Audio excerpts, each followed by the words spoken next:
Hi everyone out there. Hey, my name is Renee. My husband's name is Randy. I know a lot of you will know me. And hopefully a lot will not. Um, Let me say I'm 51 years old. A lot of life has happened. Um, but I wanted to share with you this resin and woodwork journey that me and my husband are fixed to embark on. Um, I will be doing the resin crafts. He will be doing resin and wood. Um, he is a wood specialist. I'm a specialist at nothing, but he's a wood specialist as far as he's great with any kind of wood and any kind of wood projects. So I think resin and wood would be great for him. But tonight I want to share with y'all what got us to this journey, how we got here, the good, the bad, the ugly. Um, so I will be sharing videos, a lot of videos from here on out, but I won't be visible in them. I may talk in them, but I don't think so. I'm probably just going to play music and stuff. I may want to address some topics sometimes. I know I want to address with you the excitement over this resin and wood project that we have started. But tonight I really wanted to address, like I said, how we got here to this journey. Um, um, so let me say, ladies especially, I support all you ladies out here that are doing your thing. You all are wonderful. Um, I've watched so many artists on Instagram and all the YouTubes and everywhere I can to see what kind of things y'all are doing. Um, and y'all are wonderful, amazing women out here doing great work. The one I have chose to follow, and she doesn't even know it, but she sort of mentored me because I'm watching her videos like crazy, is Sheena at Sheena's Resin Art. I found her very enjoyable to watch, very calming, and that's something that's very important to me um, because this is what I want to talk to tonight is about how we got here and getting through this journey of life. Um, Mine has been very difficult with mental health, uh, and I can say that if you're a strong woman out here surviving with or without a partner, I'm sure you've had some kind of mental health struggles, and it sucks. It really does because it just really sucks. I've had 3 diagnoses in my life since the age of 23, being bipolar, manic depressive, and severe anxiety. Um, the bipolar thing, I have read everything I can read on that, and I the way I have read it is I think every person on this earth has one symptom of bipolar, so that would put you in a bipolar category. How you choose to embark on that one symptom is can take you or break you. You know, it can full-fledged bipolar, or you can try to pull back and fight it. Um, Manic depressive is, you don't sit in the bed all the time, crying, sick. You're not down all the time. You can be doing great in life, and then something happens, and bam, you're down. And then we'll call that a manic depressive. Severe anxiety, I have battled probably before that age of 23 and just didn't even know it. And I have, in my 51 years, I have been a guinea pig for so many mental doctors, so many psychiatrists. Uh, it, it, I think they're crazier than I am because it just sucks out there.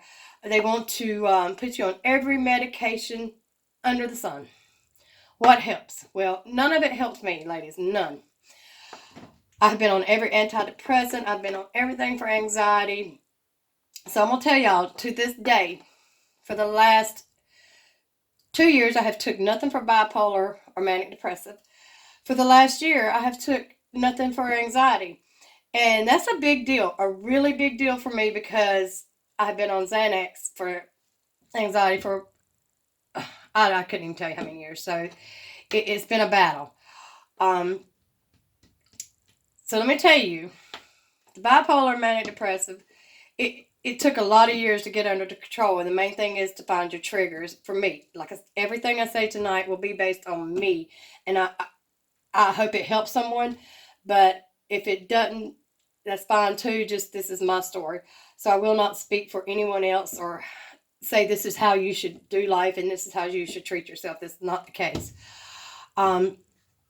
First, let me say I'm a cannabis user, so therefore, when you live in states like North Carolina, South Carolina, anywhere that is not legal, like I have, mental doctors don't want to treat you because you're a cannabis user because it's illegal.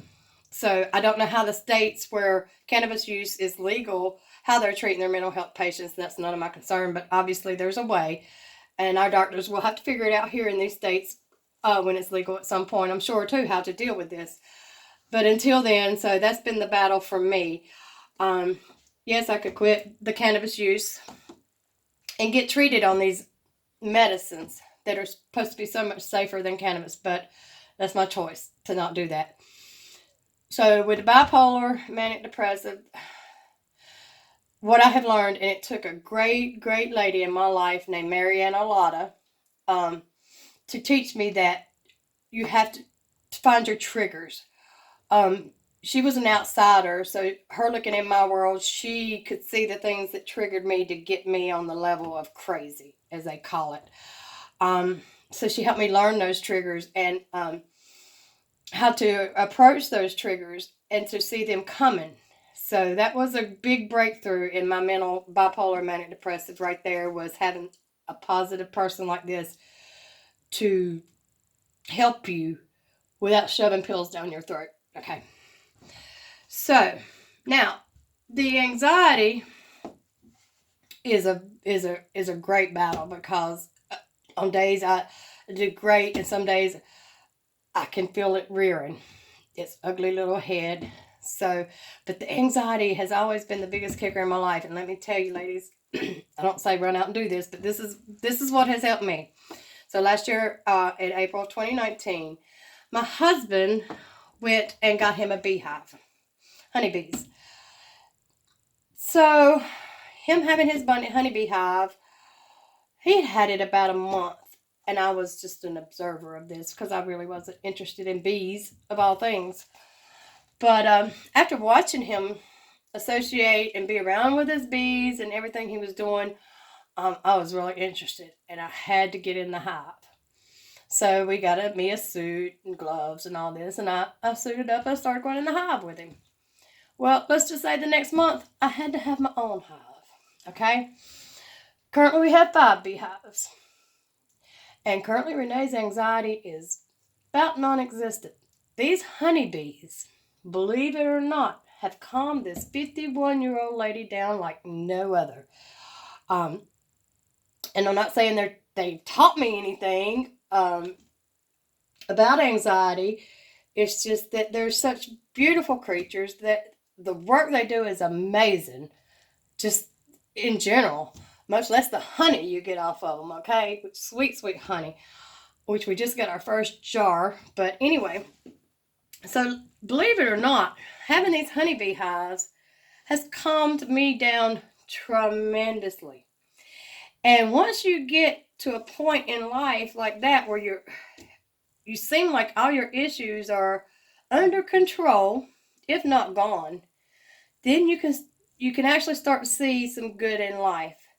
Now, another thing that's important to mental health, ladies, is positivity in your life.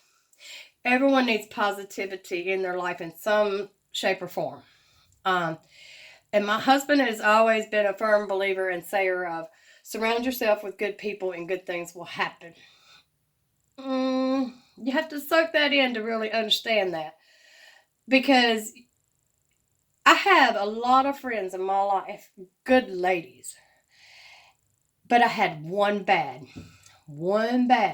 Out of all these good ladies now, I could name off a whole list of great ladies in my life. But I had one terrible person. So toxic, so negative, that I really didn't understand the damage it was doing to me. So after almost 30 years of friendship, some terrible things happened. And I got this toxic person out of my life. I even moved states away from this person. And life is so good now. It's like fresh air every day, knowing that I don't have to talk, deal, or see this person. It's amazing.